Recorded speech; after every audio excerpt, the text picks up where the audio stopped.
What I do is inconsequential. Why I do what I do is I get to shorten people's journeys every day. What I love about our hospitality industry is that it's our mission to make people feel cared for while on their journeys. Together, we'll explore what hospitality means in the built environment, in business, and in our daily lives. I'm Dan Ryan, and this is Defining Hospitality. Today's guest fosters creativity. She has over 20 years experience designing high-profile retail, restaurants, and hospitality environments. She's an innovative and incredibly passionate designer. She's the design director, hospitality practice leader in the Northeast for Gensler. Ladies and gentlemen, Siobhan Berry. Welcome, Siobhan. Hi, Dan. Thanks. Good to be here. I'm so glad you're here, and I've known you for many, many moons. But I think the first experience of me really experiencing what you are all about, it was some fashion show, product runway maybe, where I say that you foster creativity, you just take things over the top. And I just to walk everyone through it. So you have these kind of things. So these design groups are given tiles or picture frames or whatever, and they turn it into some kind of a costume, or not a costume, some kind of couture dress. And it's really everyone puts in so much runway outfit. Yeah. Yes, everyone puts in so much work, and the results are amazing. And for what we do, it raises money for charity. However, when you were at iCrave, I believe you guys took this to the next level. And I remember you walking out of this down the runway with this kind of these big wings on, black wings. And somehow you pushed a button and it came up and you were like this dark angel, and the crowd went bananas. And it was just one of the most incredible things where you really just pushed the envelope. So I guess my question is as far as just wowing and delighting and really pushing the envelope almost to where you break things, like, where does that come from within you? You have to remember that when we started, we were designing nightclubs, and I actually talk about this all the time. And even though I don't get to design nightclubs as much anymore, there's still all the lessons that I learned doing those are the same things that we think about, that I try to think about and bring into our projects and our practice today. And what you just described, it's so funny. I haven't thought about that in a while, and I'm going to go on YouTube later and look it up. But what it's like, remembering that, like, sometimes we get, as designers, we get in our little, like, what's my costume? What's my project? What's my creativity? But you forget about, like, the room of the people who are going to be experiencing what this performance is or what this display is. So if you can find a way to, like, include them in the performance, let's call it, like, now you have theater. Now you have, like, a feeling that everyone took. And I love that you remembered it all these years later. It's like, because you were in there and you had to be in the moment, and you remember, like, that collective gasp. I actually want to look it up on YouTube, because I remember rewinding and forwarding, like, the people's faces when they went, and there was this, like, jaw drop moment. And that was so much fun, like, being in that moment and, like, watching that kind of surprise and collected energy. So, all that is still what we do every day. Like, we are not just saying, let's make a beautiful space that's going to look great on a magazine cover. We're like, how are you going to connect people in the space? How are you going to get them to connect with each other? How are you going to make them feel like it isn't just, oh yeah, I had my Instagram moment in that space, but I had this amazing time, and I have to go back and I have to feel that energy that I felt in that space, or whatever, hotel, restaurant, nightclub, whatever. I think that's where the fun comes for me. I love how you say, and it sounds so simple too, like, hey, you have to remember who your actual audience is at that moment. Mm-hmm. Because I think oftentimes people are going for that Instagrammable moment, or for the cover of the magazine, or just to also just create a beautiful space that's kind of disconnected from the actual human beings who are going to be connecting within it and being impacted and inspired. Mm-hmm. And I remember when you talked about just the eyes opening and everything, like, you hit it out of the park there. And everyone just went bananas, and just the dancing, the drinking, the sweating, it all just happened there. And I don't think it was supposed to do that. Like, it was almost like you threw gasoline on an audience and they just went completely bonkers. So my question from that, of really focusing in on that audience and who it is at that moment, how do you take that into each of the projects that you're doing? That's what hospitality is, though. I mean, like that is like we choreograph. We don't just design a space. We choreograph a ribbon of an experience. So, you know, we know enough. We collectively, our field, like we're these experts. We know what it's like to feel anxiety. We know what it's like to feel, you know, embarrassment, loneliness. We know all these emotions. And so we can kind of find the places to like make people feel secure. And we do that from like the high level, you know, how a guest room should feel when you check into it, because it just makes you feel like this is calm and it's supposed to be like this and everything's in its right place. But then also to the places where we want you to like kind of take a leap with us and, you know, go somewhere you haven't been, or see something you haven't seen, or connect with someone you don't know. So like that choreography, we talk about this all the time. These are the guest journeys, and they sound kind of hack because we talk about it all the time, but it's everything. It's like, in the old days, we would design from, I need this many beds and this many seats in my restaurant. Those still matter. Those are still metrics that we need to hit. But when we design from the guest journey outwards, now we map back to that. What do I need here operationally? What do I need to think about from a design perspective? What's happening digitally to inform it all together? And so it's same problem, but different way of looking at it. And that's when we can kind of create these high points or these calming points or whatever we need along the way. So it's just a process, I think, that we need to have in our head. And with that process and really thinking about that ribbon, I love the ribbon because it's not just it's almost like a thread that ties you through the whole experiential journey. And then if you think about from nightclubs to hotels to restaurants, obviously everyone is giving and receiving hospitality in those. So when you think about, with your design hat on, in hospitality, how do you define hospitality as you look at a project, or you explain it to an intern coming in who maybe is just experiencing how to do these built environments for the first time in a real practical setting? Okay, so this is a good one. I want to, there's a lot I'm going to probably ramble on about, but in the shortest shorthand, and this is the way I've been coming to think about hospitality over the time that I've been at Gensler. It's sort of like the Eskimo word for snow. Like, we need more words because one word isn't going to cut it here. So, but I think in a simple way, I call it big H hospitality and small h hospitality. And what I mean by that is there's sort of the realm of the industry that we know. And so that's the big H. And I think of that as hotels, restaurants, spas, cruise ships, the things that we kind of know are in this industry category.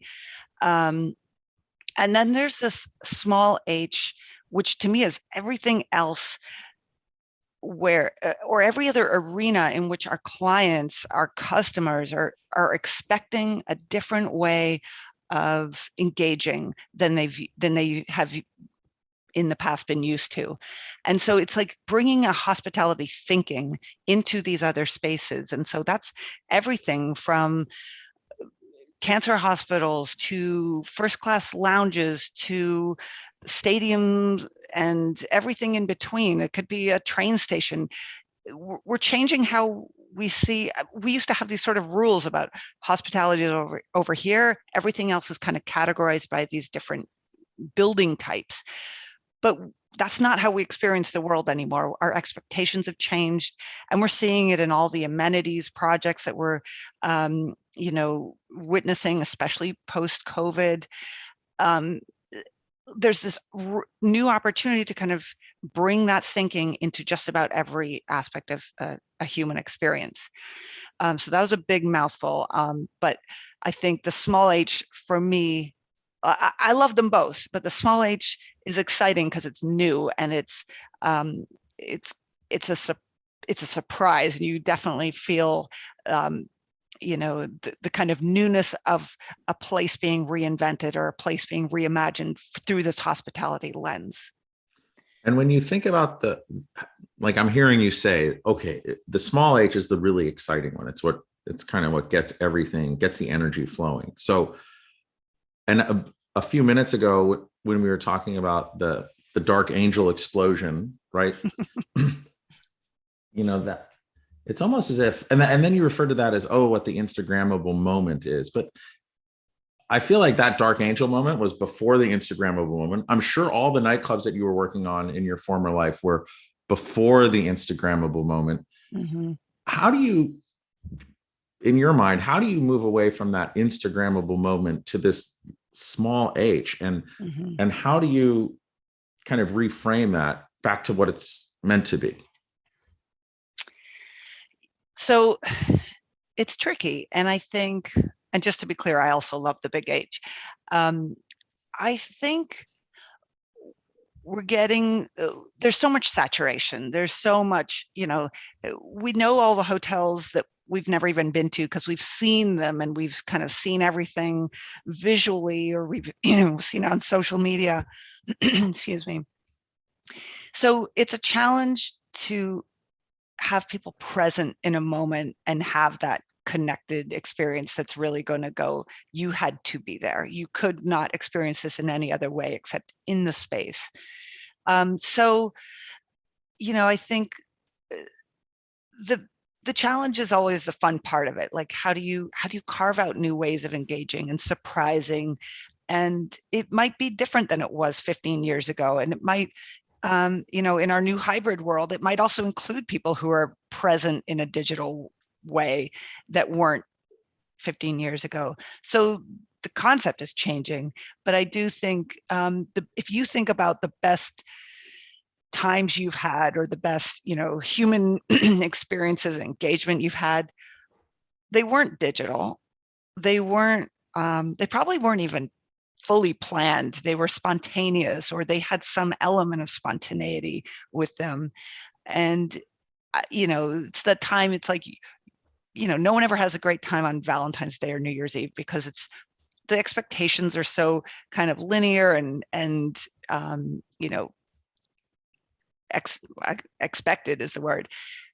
It's when you kind of have that night that evolves organically, and you think you're going to start over here and you end up over there. And I know you and I have had some of these end up karaokeing at 4 a.m. And it's like, those are the best times because you're kind of tapped into this thing together where it doesn't have to be huge, but it's real and it's connected and it kind of keeps going. And we're playing out these characters of ourselves that are like, this is my fun side. This is me spontaneous and fun and without a care in the world. And so, like, can you find ways to bring that, like, check into that spontaneity on a business trip, in a hotel, in an airport lounge? Can you have that, like, access to that side of yourself? I think that's what's exciting. I think it's just so hard to still get that surprise going, because anywhere when you're planning anything, my wife Alexa, she's a huge planner, and she gets a lot of information from all the social media stuff, and she'll like look at what the things are. She'll get a really good 360-degree view of what it is. For me personally, I don't like looking at any of it. I just want to go. I like suspending all disbelief. It's like reading a book. Like, I don't know what's coming next, or watching a movie, and I like that surprise. So I don't know how to find that balance, but I will say on the karaoke side, okay, we've done karaoke a handful of times. We've gone to a place where it's up on the screen and we're singing, but I think the most special moment was when, I think it was called Sid's on like 19th or 18th. Gold. Yeah. Sid's Gold. So you walk through this door. It's like a hidden door you go, and it was a live piano bar karaoke. I'd never done that before. And that was a true surprise, which I absolutely loved. And I'm always grateful for that. And when can we do that again? Yeah, actually, I was in touch with him. We helped him out with some kind of post-COVID um, things that he was trying to do. But I'm going to reach out and see if he's open again because we got to get back in there. But you just described, so what's great about Sid's is, yes, the room is beautiful.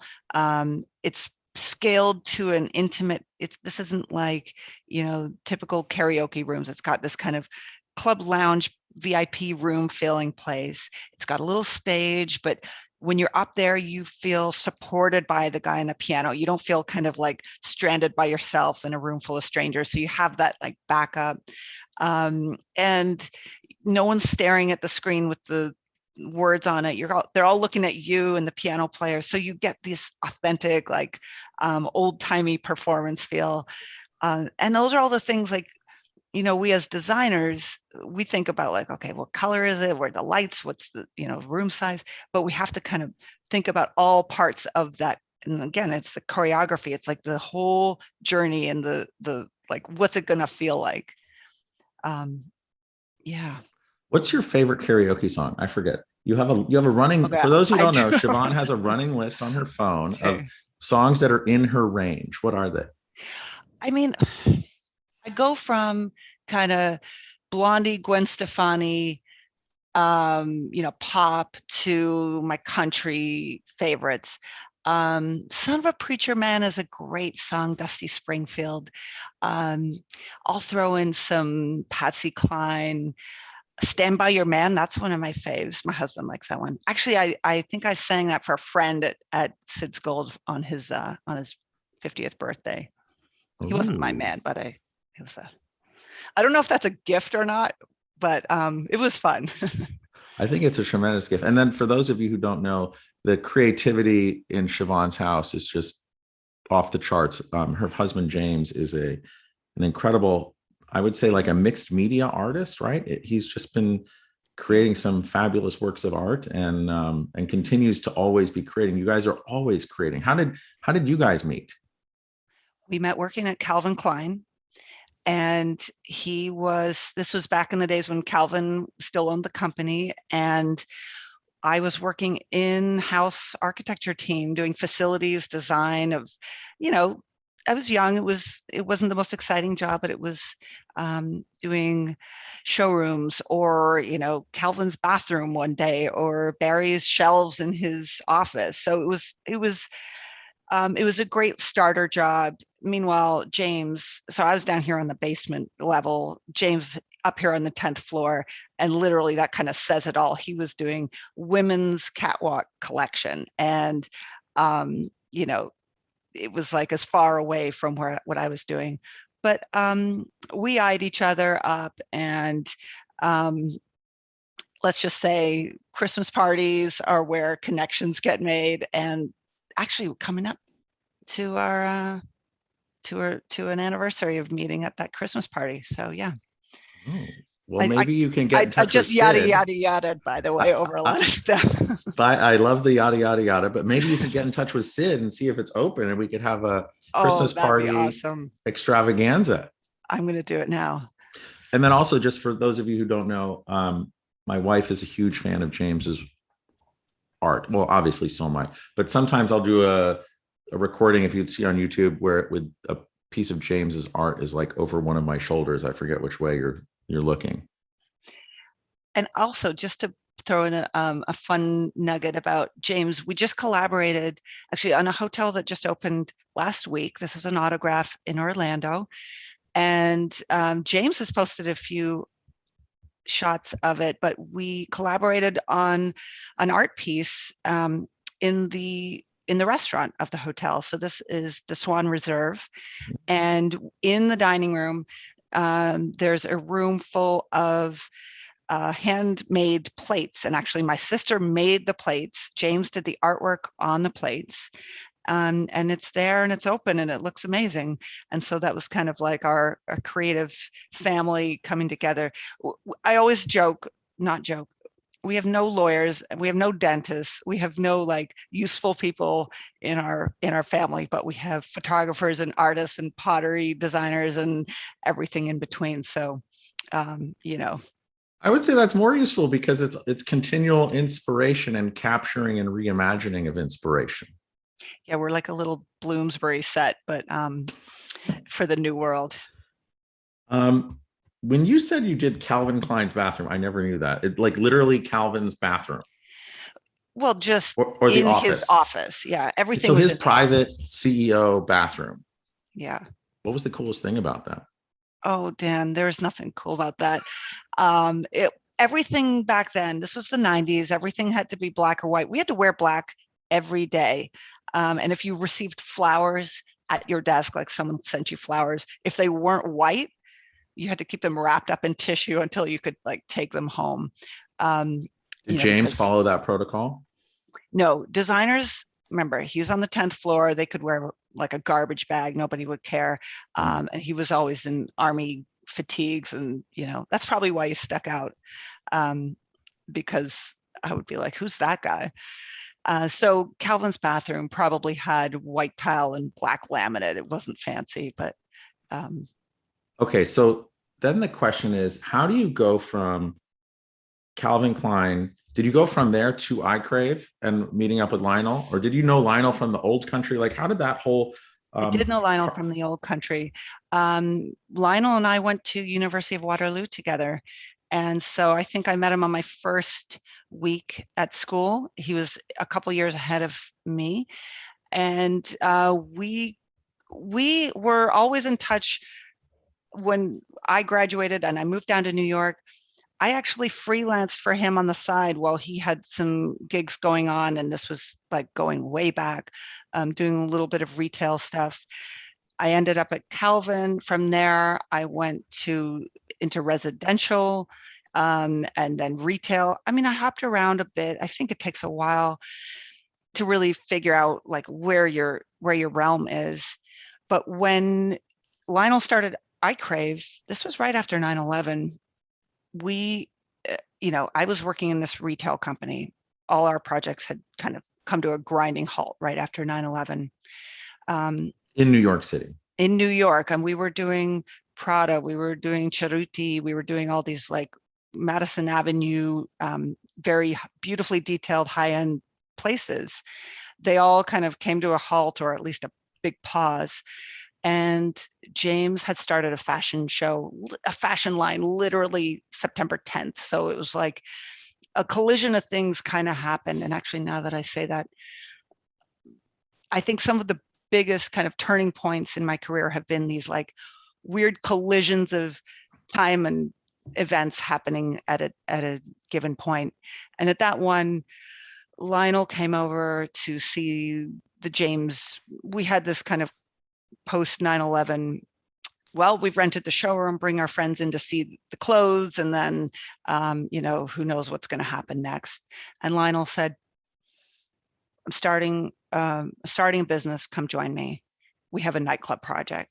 And I remember saying, like, no one wants to go to nightclubs anymore. Like, there was this sort of like heavy fog over the city, and it just felt like nobody wants to go out, nobody's feeling it, like we're in this kind of understandable state of depression.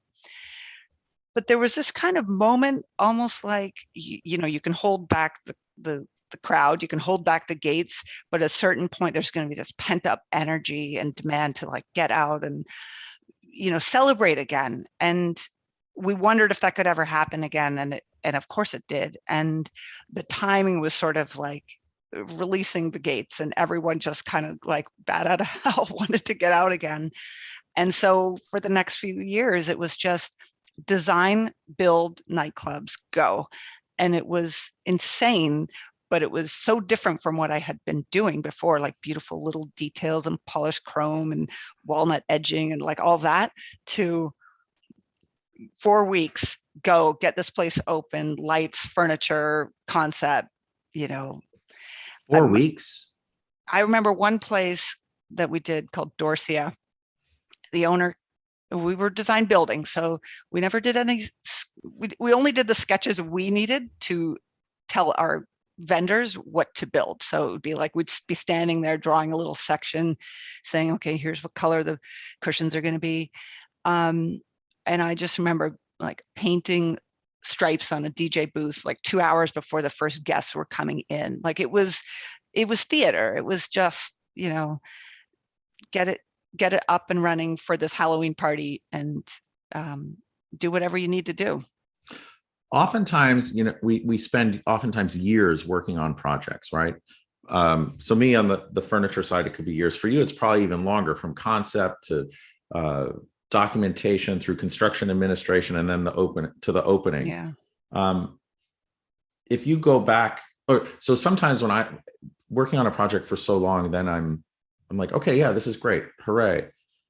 But if for you on your nightclub projects, if you think about all the different ones that you did, and as hard as they are, and then in a 4-week lead time, which is just crazy, what was the most exciting project you worked on, and not just on the nightclub side, and when at that opening party, why was that the most exciting, and what was the most memorable?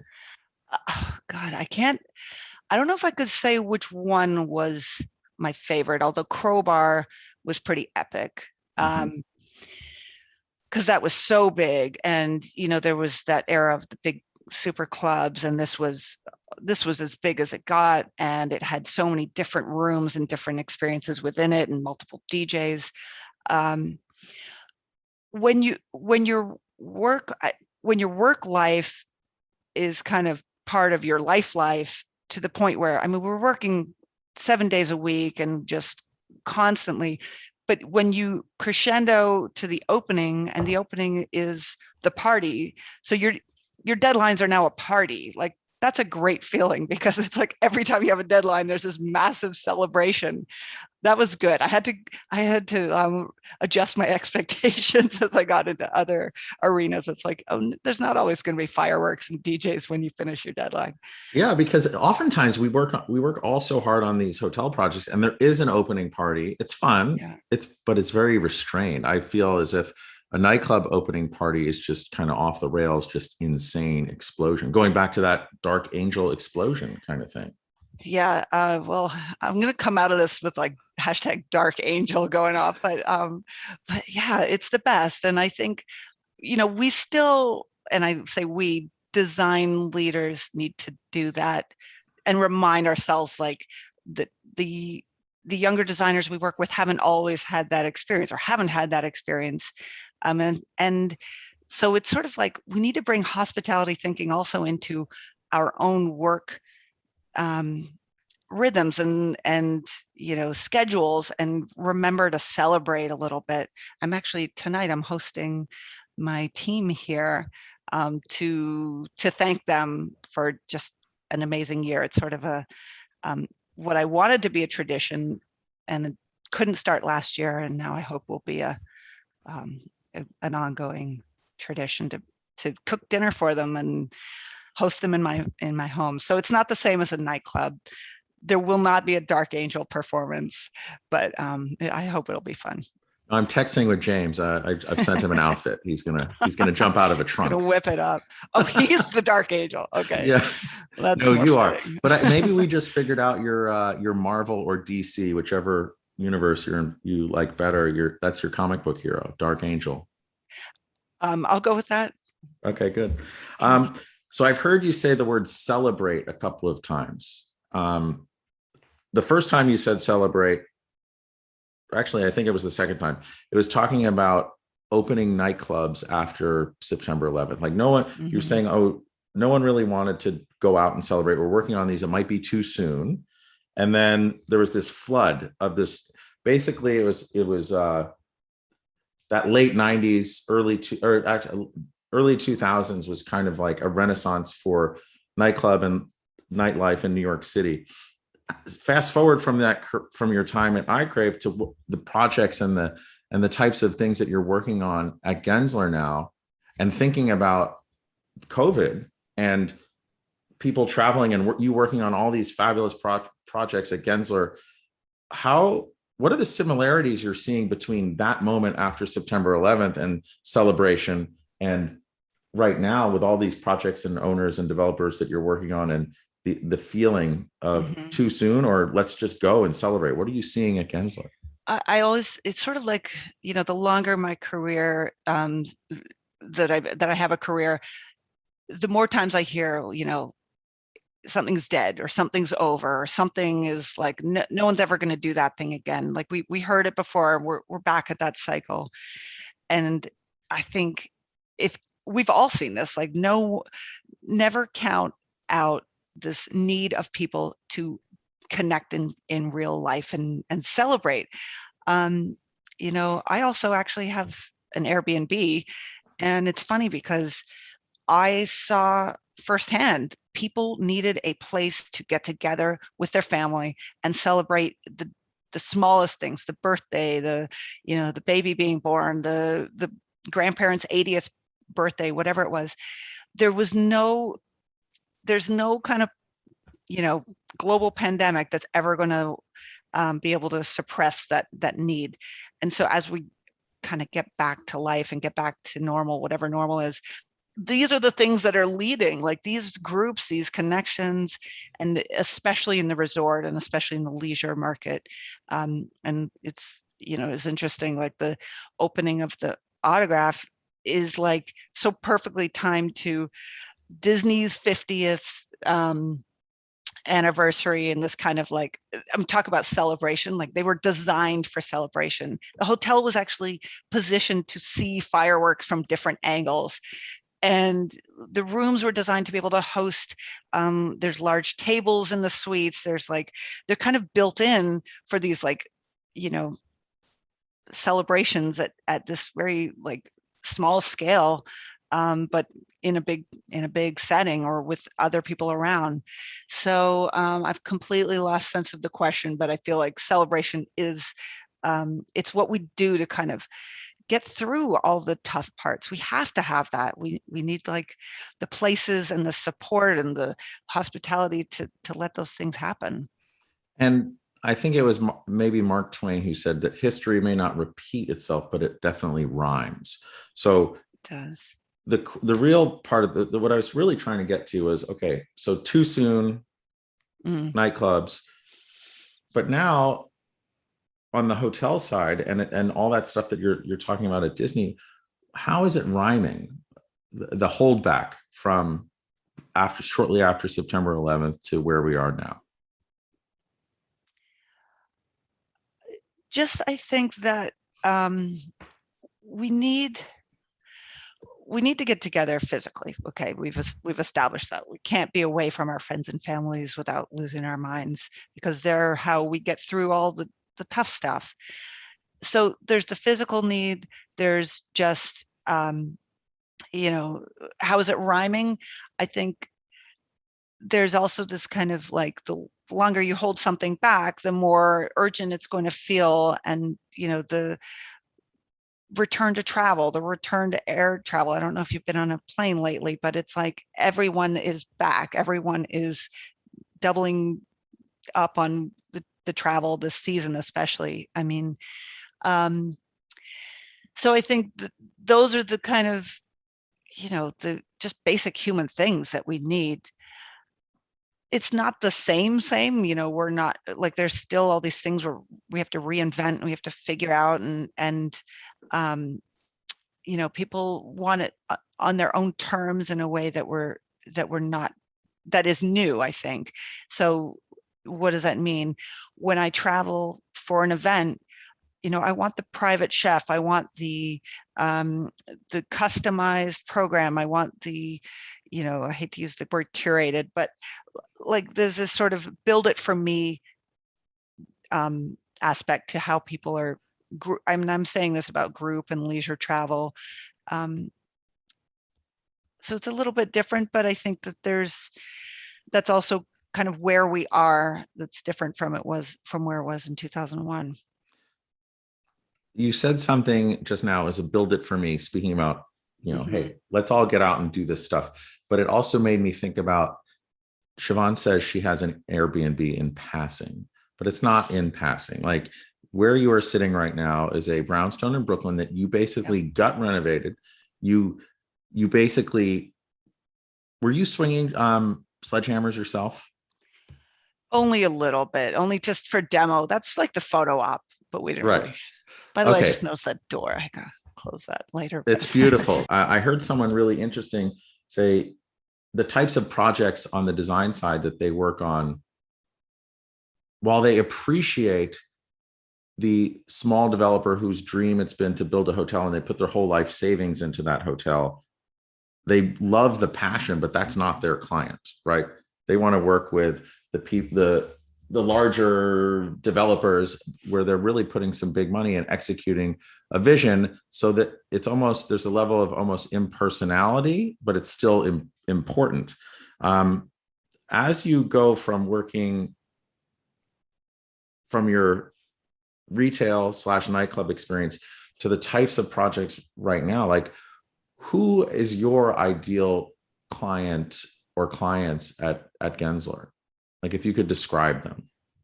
I'll describe one that I'm really enjoying working with, although I won't name them, and they are a company. Um, and I think, you know, it's never one person because, we work with entities and corporations on some of these projects. I mean, on all projects, it's a team effort. Sometimes you're going to have that single visionary, bombastic creator leader, but more often than not, we're teams of people with different interests or different aspects of the project that, we each need different parts to succeed. And I I love the challenge of being able to pull those needs together. So for this particular client, um, we're working on a first class lounge, and there are people whose job it is, this is in an airport, there are people whose job it is to consider all the Port Authority and TSA elements that are like restrictions. To me, those are just constraints, and how can we be creative and make something feel amazing in hospitality, but also solve all those needs. It's kind of like when you're on a cruise ship project, it has to meet such intense restrictions. It forces you to be very creative.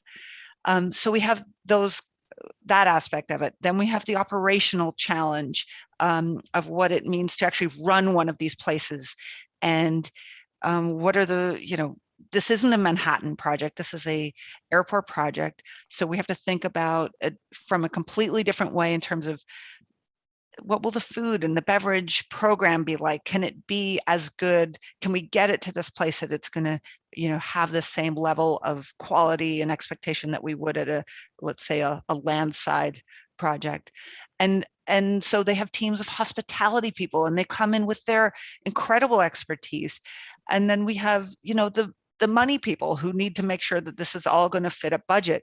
So if we leave out any one of those, and I'm leaving out dozens of the stakeholders, but just to simplify, like that complexity, I think is where it's like, if we can connect on all of these parts and listen and understand all the needs and bring them together in a way, now you get the symphony, and now you get this opportunity to do something that can really, again, surprise, going back to the surprise concept, push the boundary and surprise someone who's going to come in here. I love that because in all elements of just projects that you're working on, life, business, constraints are really what facilitate the most innovation. If you just think about them, not as impediments, but challenges of how we Yeah. work around. What's the biggest constraint that you've ever experienced on a project, and how did you get around it? Biggest constraint ever on a project. You know what? I'm not going to be able to give you a specific project, but I'm going to tell you that the hardest thing I find to design is when there's no budget. There's no, like, the sky's the limit. You can spend all the money in the world. I think I need that, something to I don't want to say battle against, but the constraint to like push against, because I mean, just it's sort of like gooey in my mind. It doesn't have like any walls, and it's just like, well, what is it? And there you need I need that little bit of grit, I love that. And I actually was having a conversation recently about this where there was no budget. right? So then we're just trying to fumble along and figure it out. And um, you've sailed. Yeah, I used to teach sailing. Oh, you did used to teach sailing. Oh yeah, I remember you told me that. Okay. So, but it was this idea of, okay, so you have these ideas of where you want me to be. I am on this path with just kind of plugging it along. And it's the idea of dead reckoning, right? Where it's like, okay, well, I know where I am. I know where I want to get to. So I'm going to take all the different inputs around me and kind of get there. But it's limiting, because if I have other points of reference, constraints or otherwise, it really allows me to kind of be way more efficient and plan that out. Right. There's more inputs and there's more kind of like hierarchy, and you don't have as many choices, and you have to make the best decision with the information you have, and you can't just kind of float around there forever. As you think about constraints just out there in the world, as it pertains to just anything, work, life, you name it, what's keeping you up at night these days? Making sure, I think what keeps me up at night is,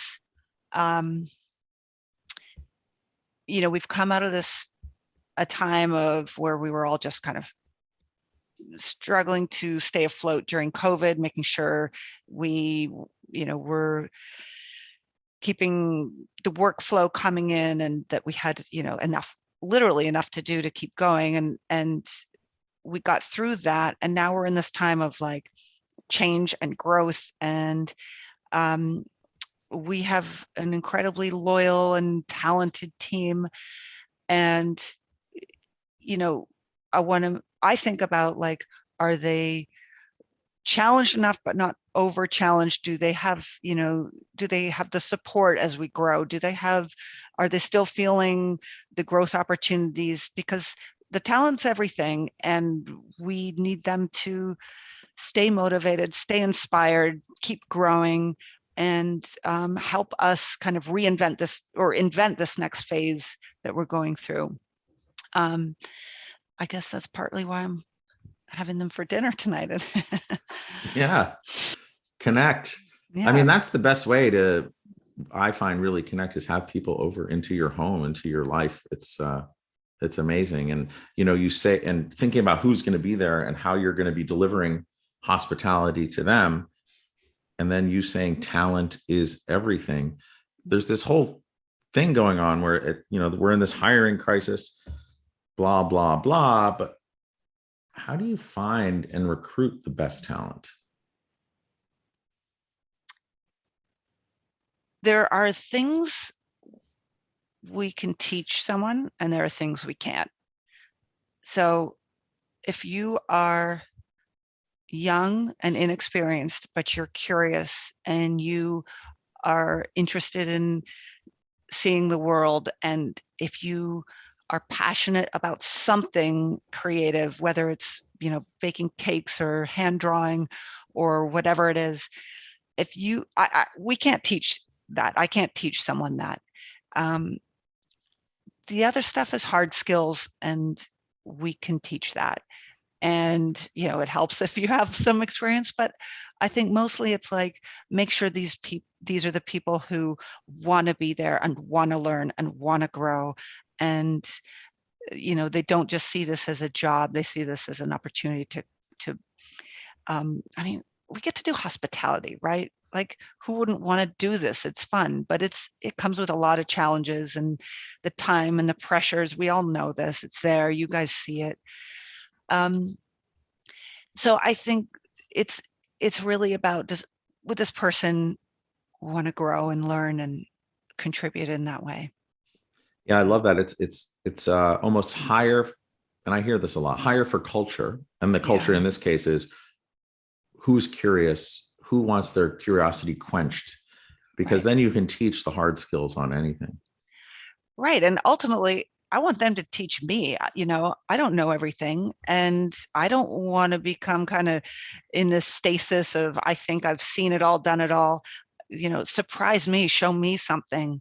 That's the goal. I love that. And then as you think about those floodgates, as you said earlier, what's exciting you most about the future? All the good projects that are like either in the can or kind of coming up soon. And I think like seeing this kind of new world get that we're coming out of post COVID get built and placed into practice in the next phase of, I mean, we're going to all together be continually reinventing this new way of connecting, new way of gathering, new way of traveling. But I just think it's such an interesting dynamic time right now. So it's like, what's next? That's what excites me. When we think about what's next, where do you see, as far as like being a part of this huge global company of Gensler? Because I don't know how many people you have working there, but how does that in where you are now, as far as having the whole world kind of surrounded by all of your talented teams everywhere, how does that help with what excites you about what's coming next? I've always bristled at any time in my life where I felt like you're kind of looking down like this yawning future, and it's sort of like, and part of why I came to New York was I was graduating from university, and all my classmates were kind of moving to Toronto, which is the closest city, and it's where I had grown up. And we'd all kind of had jobs in Toronto during our university career there. I should say college because I've been here long enough now. Our college career, and I just was like, if we're already moving into our futures, like right now, like this is like I felt like I was looking down this 20-year like tunnel, and I was like, I'm out of here. And I went to New York just for a year. That's what I said to myself, just for a year. I did Um, that too. yeah, funny how how time flies. But it's like anytime something's getting too predictable or static or expected, I'm bored already and it hasn't even happened yet. So what I love about Gensler and what I think and hope my team members love too is we are big, and we're a small group, our little hospitality group, and we're the little hospitality experts. Um, but we can contribute in a way that allows us to plug into many projects across the globe. And so this phone call kind of can come out of the blue of um, your expertise, your team's expertise is needed over here, or the client liked what you did over there and wants you to do that thing. And then so it's sort of like plant these little seeds, and you just don't know what's going to pop up and in what country it's going to pop up in. And so the scale and the kind of surprise factor, I think, is what keeps it really exciting for me. Scale and surprise factor. I love that. Yeah. How old were you when you taught sailing, and where did you teach it again? So let's see, I would have been, I think, from like 15 to 19, maybe. That would have been, that's in Toronto. And I used to teach at a couple different sailing clubs, and I used to race, and I used to teach racing, and it was a whole immersive part of my youth. And at the time when you were 15 and 19, you're like going out and raging at nightclubs. No, no, no. That's James. Oh, great. Yeah, no. So no, I was joking. So if you were to take the Siobhan of today, the one who I'm speaking with right now, and you go back to that sailing instructor, Siobhan, what advice do you give your 18-year-old self? Take more risks. Ooh, and tell me more about that. You know that expression, I don't know if you know this expression. Someone said this once, I thought it described me perfectly. It was a joke. When I was young, I wanted to be a rebel, but my mom wouldn't let me. I think I had a little bit of that. I was, internally battling to kind of, you know, get out and express myself and, not worry about safety all the time. Maybe it's a middle child thing. We can get a little psychoanalysis going here, but I think, um, you know, getting a little bit more adventure when I was younger. I was shy in a way that you probably, since you've seen me karaoke, you're probably not going to imagine as possible. But um, maybe I'm just a late bloomer. I don't think so. Well, actually, would that 15 to 19-year-old Siobhan, would she sing karaoke?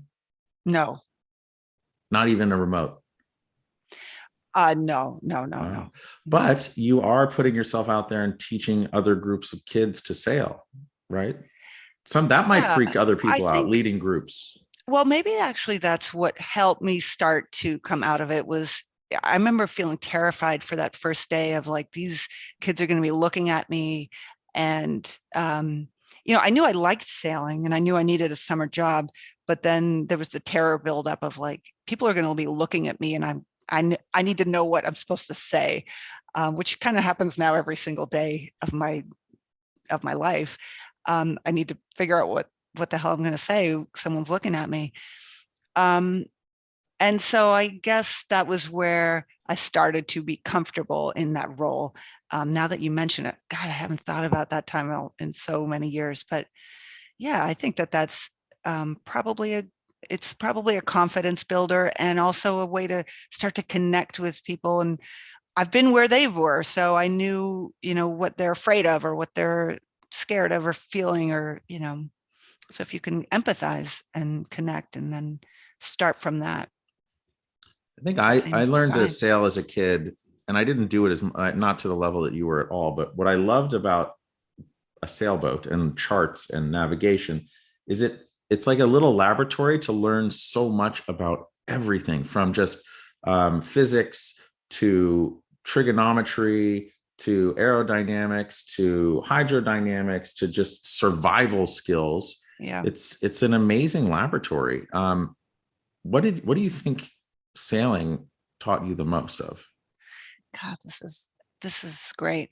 I think, you've touched on it a little bit when you were talking about, the kind of the inputs and um, you know, the multifaceted approach. And I'm thinking right now, just being in a race and thinking about, um, the wind speed, the wind direction, the changing wind direction, the tide direction, the competition, the ferry boat, the mark, the everything. I think, and with all that, kind of keeping a cool head and staying calm and just kind of remembering what's the most important thing happening in that moment. So it's like, yes, all these things are happening, but we're going to stay focused. So I guess um, it's that prioritization, or it's that, you know, you need to find a breathing point to make it all work. Otherwise, you're just going to be in a panic. Yeah, There's all and there's and when always you're in something. Yeah, sorry. yeah, no, and then when you're in the panic, it's like you always have to give way to the other who's on the starboard tack, right? Exactly. Like your plan might not actually work because someone else's plan overrides yours. And so responding and just getting creative. And something's not going to work. Like guaranteed, there will be a technical challenge in any race. Your spinnaker is not going to come up, or whatever's going to happen. And you just kind of have to roll with it and fix things on the fly, or make adjustments, bail water, Whatever it takes. whatever it is.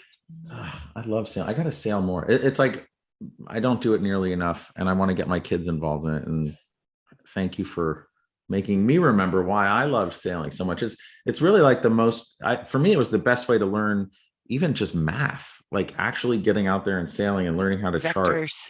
Yeah, it's amazing, and it served me well as I loved physics when I was in high school. It just served me really well in all of that. I think one thing, as you're talking about it, because again, I haven't thought about this in many years. When I think about, James says to me sometimes, "Why don't you ever sail anymore?" I said, "Well, it wasn't sailing; it was racing, or it was teaching. So I would never just get in a sailboat and go out. It was always with this other purpose, and it just happened to be through sailing. It was a race that just happened to be in a sailboat. So I think it's an important distinction because that intensity and that competition was really what was the driving force. Oh, so you were just sailing, but it brought out that competitive spirit and working within these constraints of life and death or potential injury. And Yeah. I can totally see how that would translate to the Dark Angel. Okay, I'm gonna think about that one there for a second. I don't think I'm a dark angel at the tiller, let's say, but but maybe my boat name will be Dark Angel. Yes, I love it. Or your karaoke name at the very least. Yeah, we're coming away with some serious hashtags. I love it. Siobhan, this has been awesome. If people wanted to reach out or see kind of what you guys are up to, how do people get in touch with you? Shoot me an email, shoot me a text. One of the things that we're working on, as I mentioned, I always love to show the work we're doing in progress because that's what's next. So when you are if you're curious, I'd love to walk you through it and show you what we're doing and tell you about how our team and how talented they are and the kind of things we're producing, because some of our projects take a few years to bring to fruition, but they're the exciting ones, and you won't find it on our website. Totally. Well, okay. Well, I will in the show notes, I will have the website for the company. I'll have your LinkedIn up in there. This has Find been me on free. Instagram. Oh, and oh yeah, what's your Instagram? I'll Well, put it in there. Siobhan J. Thomas. Yeah. Okay, I'll put it in there as well. Okay. Well, Siobhan, I just want to say thank you so much. And I can't wait until we're Thanks, Dan. karaokeing again. Yeah, and thanks for making me think about sailing again and a lot of fun things that I'd forgotten. So this has been a fun way to talk. Oh, and Well, a we'll have fun to way to take get out a boat. together. Yeah, a fun way to get together. Always better to do it in person, which has just been so difficult on so many levels the past year and a half. I'll see you at Sid's Gold, though. I will see you at Sid's Gold. And I also just wanted to say thank you to the listeners. I hope that this talk with Siobhan has evolved your understanding of hospitality, designing for it in the built environment and just working within constraints. And if it did, please pass it along to a friend.